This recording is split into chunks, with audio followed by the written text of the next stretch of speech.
સુરત શહેરમાં ઉત્તરાયણના પર્વની ઉજવણીને લઈને પતંગના કાતિલ દોરાથી ઘાયલ થતા પક્ષીઓ માટે કરુણા સંસ્થા દ્વારા ચોક બજારના કસ્તુરબા ખાતે પૂર્વ તૈયારીઓ શરૂ કરી દઈ 10 ટીમો સ્ટેન્ડ બાય રાખી દેવામાં આવી છે।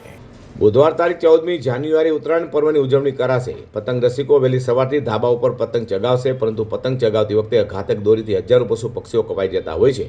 હવે ઇજાગ્રસ્ત પશુ પક્ષીઓ માટે શહેરના જીવદયા સંસ્થાઓ દ્વારા સારવાર કરવામાં આવે છે। સુરતના જૂની અને જાણીતી કરુણા અભિયાન દ્વારા ઇજાગ્રસ્ત પશુ પક્ષીઓ માટે પૂર્વ તૈયારીઓ પૂર્ણ કરી દેવામાં આવી છે અને 10 જેટલી ડોક્ટરોની ટીમ સ્ટેન્ડ બાય રાખવામાં આવી છે। સાથે એક એમ્બ્યુલન્સ પણ રાખવામાં આવી છે। જો આવી કોઈ ઘટના બને તો કાં તો ધ્યાનમાં આવે તો શહેરના નાગરિકોને મોબાઈલ ફોન નંબર 9852 98063 ઉપર ફોન કરશો તેમ પણ જણાવ્યું છે।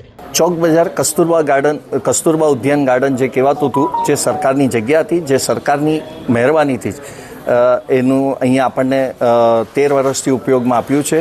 ખાસ પરેશભાઈ પટેલ આજે આવીને એમનું પાછું ઓપનિંગ કરી ગયા છે, જેમાં અમે અત્યારે તહેવારમાં જે વ્યવહાર ચૂકાઈ ગયો છે, જેના લીધે પક્ષીઓ ઘવાય છે, એ પક્ષીઓને ઘવાયા પછી આગળ એને સારવાર રહે, એની સારવાર થાય અને એને આગળ તકલીફ ન પડે એવી વ્યવસ્થા માટે અહીં આ ઊભું કર્યું છે સેન્ટર, જેમાં 8 થી 10 વેટનરી ડૉક્ટરો એની નિષ્ણાંતમાં જ આ કાર્ય ચાલે છે, જે પશુ પક્ષીના નિષ્ણાંત છે। એમાં અમે વ્યવસ્થા એવી રીતે છે, કોઈ બી બર્ડ્સ આવે પહેલાં એનો કેસ પેપર, એને ટેગિંગ થાય, એ ટેગિંગ થયા પછી એના બોડી વેટ પ્રમાણે એની ટ્રીટમેન્ટ થાય, એ ડૉક્ટરો જ કરે। ટ્રીટમેન્ટમાં બી અમે થ્રેડ એવા વાપર્યા છે કે જે ઓટો મેલ્ટ થઈ જાય, બેન્ડેજ એવી વાપરી છે કે એના હેરને કોઈ ડિસ્ટર્બ ન થાય।